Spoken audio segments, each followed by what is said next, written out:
You walk into a room, and before anyone has spoken a word, you already know. You know who is upset. You know who is pretending to be fine. You know that something happened between those two people by the door, even though they're smiling. And by the time you leave, you feel heavier than when you came in, and you can't quite explain why. This isn't a gift or a curse. It isn't magic, and it isn't proof that you're broken. It's something much more specific than that. And once you understand what's actually happening inside you, a lot of things about your life start to make sense from the inside out. There's a difference most people never learn. A difference between feeling with someone and absorbing them. Empathy and absorption look similar from the outside. They can even feel similar in the moment, but they are not the same thing. And for INFJs, and for many highly sensitive people, the line between the two is where most of the exhaustion lives. Empathy is when you recognize what another person is feeling and let it move you. You stay yourself. You stay in your own body, in your own emotional weather. You simply understand theirs. Absorption is different. Absorption is when their emotional state enters yours and starts running in the background of your own system. Like a program you didn't open, their anxiety becomes your restlessness. Their sadness becomes a heaviness in your chest that you can't trace back to anything of your own. Their unspoken tension becomes the reason you can't sleep tonight. You're not imagining it. You're not being dramatic. You're picking things up. The psychologist Daniel Batson spent decades studying empathy, and one of the most important things his research made clear is that empathy isn't a single experience. It's a whole family of related states. He described what he called affective simulation, the way we don't just observe someone else's feelings from the outside, but actually run a version of them inside ourselves in order to understand them. Our brains, in a sense, rehearse the other person's inner world. For most people, the simulation is quick, quiet, and finishes when the interaction ends. For INFJs, the simulation is unusually detailed, unusually accurate, and unusually slow to shut off. Then there's the work of Elaine Aron, the psychologist who coined the term highly sensitive person. Her research found that around 15 to 20% of people are born with a nervous system that processes sensory and emotional information more deeply than the rest.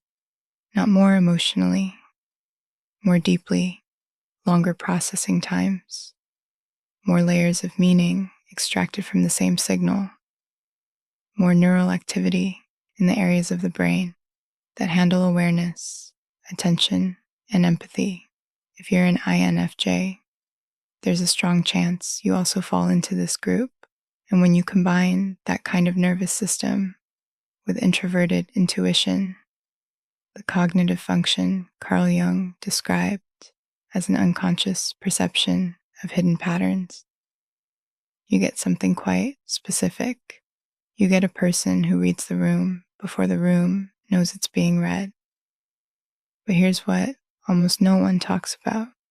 Reading is not the same as carrying. And for you, they have become the same thing.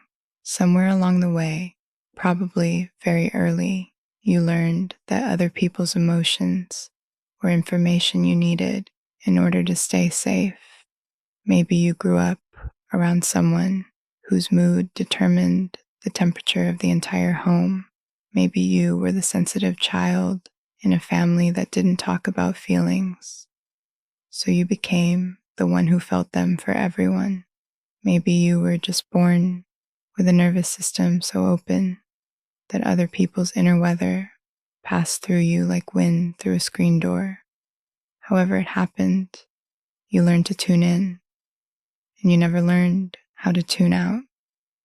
So now, as an adult, you walk into rooms and read them accurately, and you take the readings home with you. You leave conversations knowing exactly what the other person didn't say, and then you carry the weight of what they didn't say for the rest of the evening.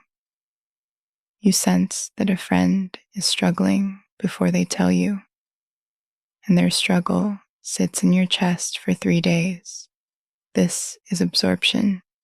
This is what's tiring you. And this is where Stephen Porges' polyvagal theory becomes so useful.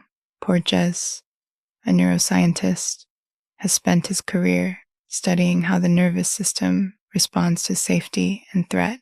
One of his key ideas is something he calls neuroception, the way your body scans other people and environments for cues of safety or danger entirely beneath conscious thought. You don't decide to do it. It happens in milliseconds. Your body reads micro expressions, tone of voice, breathing rhythm, muscle tension in someone else's face, and adjusts your own internal state accordingly. For most people, neuroception is a background process. For you, it's turned up, way up, which means your body is having a full physiological response to other people's emotional states before your conscious mind even registers there's something to respond to. That heaviness after a long conversation isn't in your head. It's in your vagus nerve. It's in your breathing pattern. It's in the muscles around your eyes that have been unconsciously mirroring someone else's tension for the last hour. Your system did what it was built to do. It just doesn't have an off switch. Now, I want to say something clearly. None of this means you should feel less.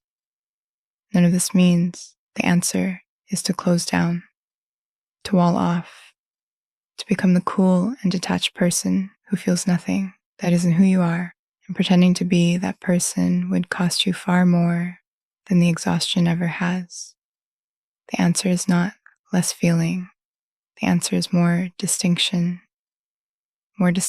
between this is mine and this is theirs, more distinction between feeling with the eyes and taking on, more distinction between the moment of accurate perception when you sense what someone is going through and the automatic reflex that follows, where you start carrying it for them without being asked.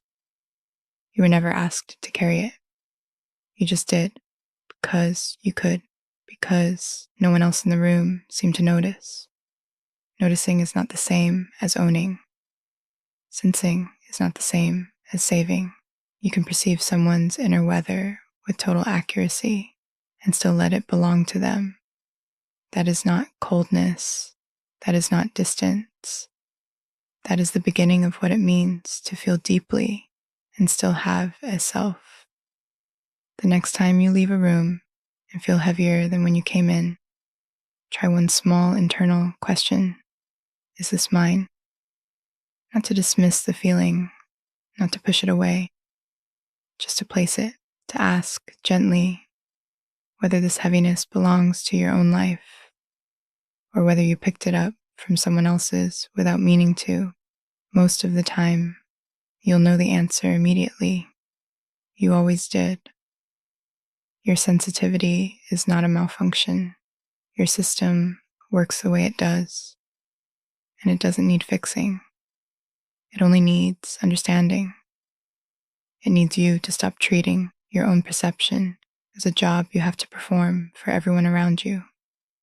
You are allowed to sense the world without having to hold it up.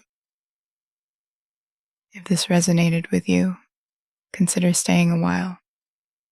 Subscribe if it feels right. No urgency, no pressure. Just a quiet corner of the internet where these things can be named without shame. A quiet place for deep minds